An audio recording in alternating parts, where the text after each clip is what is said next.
Hi guys, share ko lang yung binili ko nung isang araw sa Lazada. Dumating kanina eh. Yung tong Galaxy A55. Yung kasing A50 ko, nakito na eh, 5 years old na yata to. Or 4. Eh, yung mga apps niya, hindi na nag-update yung iba. Or mahirap nang i-update. Tapos yung iba, hindi matagal na siyang mag-load. Siguro mga minutes na bago mag-load. Kaya ayun, nag-decide na ako na kailangan na talaga ng bagong phone. Mid-range yata to ng Samsung. Ang bili ko talaga dito lang 23 something. Tapos umabot siya ng 24,999. Dahil dun sa 1 year warranty yata yun. Tapos kanginang pagdating nag-transfer ako ng data wireless. Nag-download ako ng Smart Switch. Ang tagal pa lang gamitin, no? Umabot siya ng 3 hours bago natapos.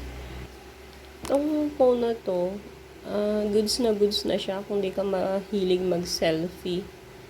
Kasi kung mahilig kang magpipicture, mahilig kang mag-selfie, hindi mo siya magugustuhan. Kasi madilim yung kanyang camera. Hindi ko alam kung maa-adjust sa setting kagaya ng sa laptop. Madilim siya eh. Medyo mabigat din. Kanginang ginagamit ko. Parang nakaramdam ako ng ngalay. Try natin yung sound.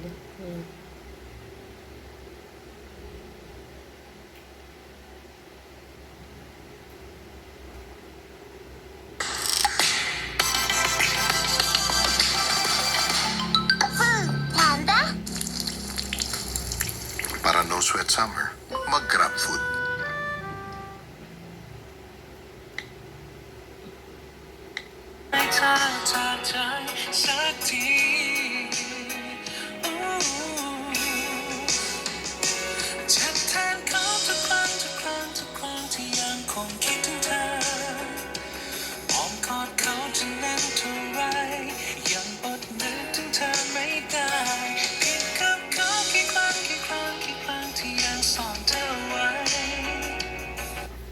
Ayun, maganda naman yung tunog niya, malakas.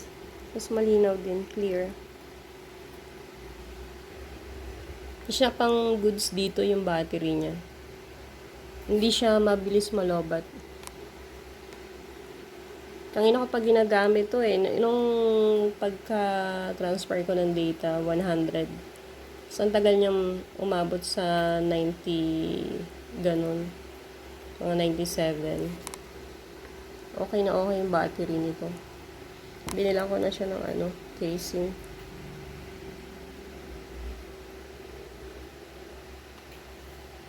Ayan, yun lang. Kung di ka mahilig mag-selfie, okay na to.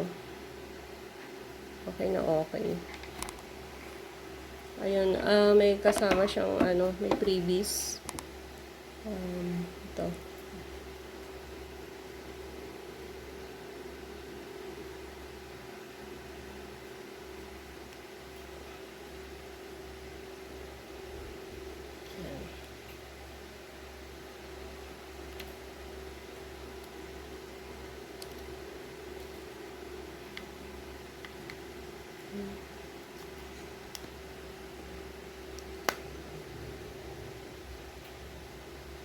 Tapos meron siya kasamang ito.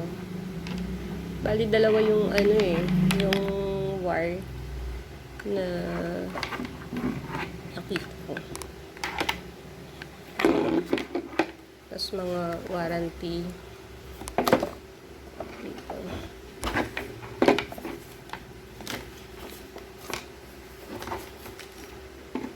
Ayun. Okay naman siya. Wag lang talaga, yun lang talagang camera niya. Madilim. Hindi maganda. Pangit.